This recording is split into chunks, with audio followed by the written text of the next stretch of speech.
This is the Motorola Edge 30 Ultra or Moto X30 Pro disassembly. If you want to see more videos like this, make sure you subscribe and follow me on Twitter so you'll be notified when I upload a new video. And if you need any tools, there are links in the description.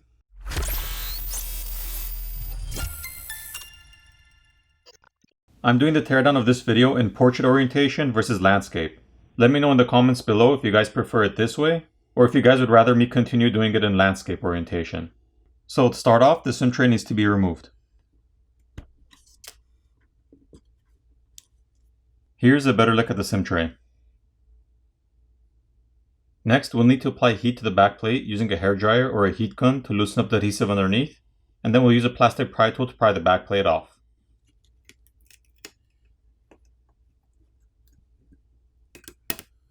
Here's a better look at the back glass plate.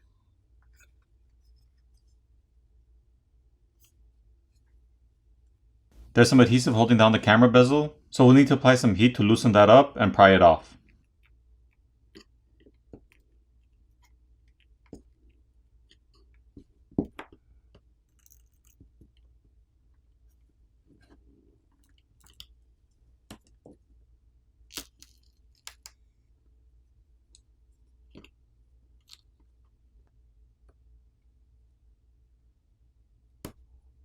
The glass covers over the camera lens can be heated up and pried off for replacement.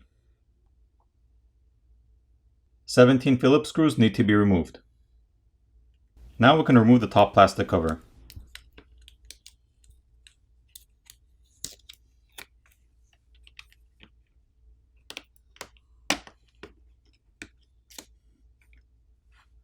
There are numerous antenna lines drawn on this plastic cover, which are the light gray color lines, and the wireless charging coil as well as the NFC antenna are located here.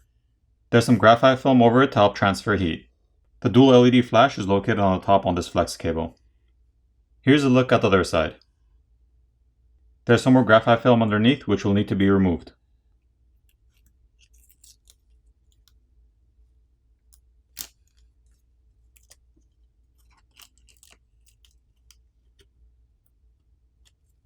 There's a strip of copper tape over the connectors which needs to be peeled off.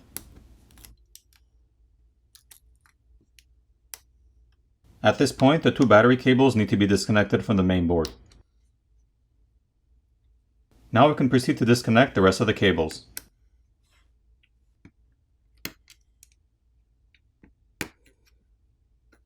There are two coaxial cables on the right side of the board that need to be disconnected by popping them off. The copper tape covering the front-facing camera connector needs to be peeled off.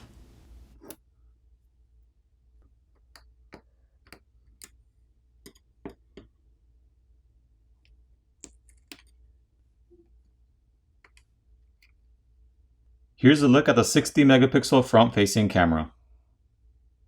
The 200 megapixel main camera can now be disconnected and removed. There's copper tape and thermal paste on the back of this camera to help transfer heat. Here's a closer look at this camera.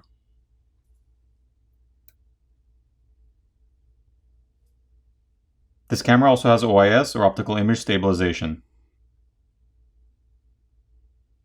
The flex cable for the proximity sensor needs to be disconnected. And there's a single Phillips screw holding down the main board. The main board can now be lifted up and removed.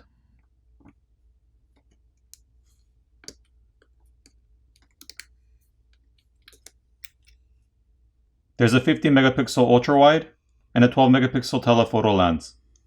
The cables for those can be disconnected by just popping them off. These cameras do not have OIS. There's a secondary microphone on the top corner, and there's a small board over the shield connected with a flex cable. Thanks to the channel WikiHome, hopefully I'm pronouncing that correctly, we know this small board controls the NFC and wireless charging. On the back there's more copper tape to transfer heat, as well as thermal paste. Once the copper tape is peeled back, we can see a copper plate on top of the RAM which is seated over the processor. There's also thermal paste over these chips. Here's a better look with that copper plate removed. Now that the main board has been removed, we can see a portion of the copper vapor chamber underneath the motherboard and the main camera, and there's some thermal paste as well to help transfer heat. The proximity sensor is located here and is held on with some adhesive, and the same goes for the earpiece speaker which is located here. In order to remove the battery, there are no pull tabs provided to help us pry it off, so we will need to use some isopropyl alcohol and apply some to the edges of the battery and let it sit for about 30 seconds to a minute so it eats away at the adhesive underneath, making it easier to pry it off. Here's a closer look at the 4610 mAh battery. Once the battery is removed, we can see these two flex cables which connect the main board to the subboard, as well as the flex cable for the screen which is routed to an opening in the midframe. So if you needed to replace the screen, you'd have to remove the back plate, as well as the screws in the top cover, and then you would have to disconnect the battery cables and pry the battery off, as well as disconnect the screen cable. Then you would heat up the front of the phone where the screen is and you pry your old screen off, apply new adhesive, reapply the new screen, making sure you run the flex cable back to the opening in the midframe, and reassemble the phone. Now the bottom cover can be removed. The 3 flex cables, as well as the 2 other ends of the coaxial cable, need to be disconnected from the subboards.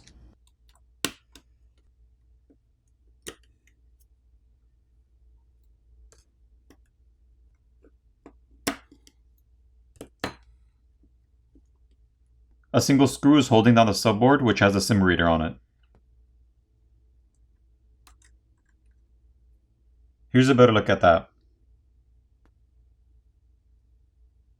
The metal plate covering the fingerprint reader needs to be lifted up and removed, at which point the fingerprint reader flex cable can be disconnected, and the Phillips screw holding down the subboard for the charger port can be removed.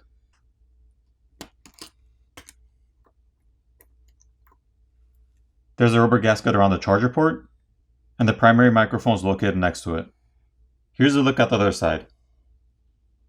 The flex cable for the bottom speaker needs to be carefully peeled off, and then the speaker can be lifted up and removed.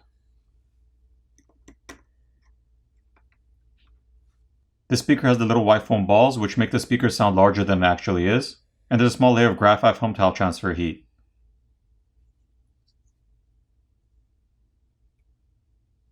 The haptic feedback or vibrator motor is located on the bottom corner and is held down with some adhesive, and there are 2 liquid damage indicator stickers on the frame, one which is under the charger port and one under the SIM reader.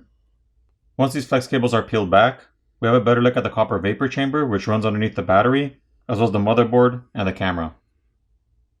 If you need to replace the buttons, the flex cable is located here. You'd have to gently pry that off and lift up and pull out the metal bracket holding them in place.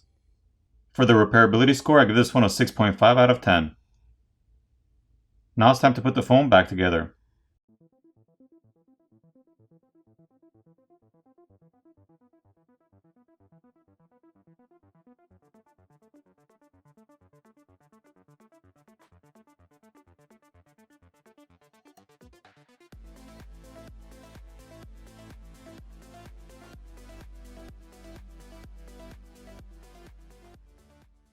Once everything's back in place, apply new adhesive and reapply the back plate.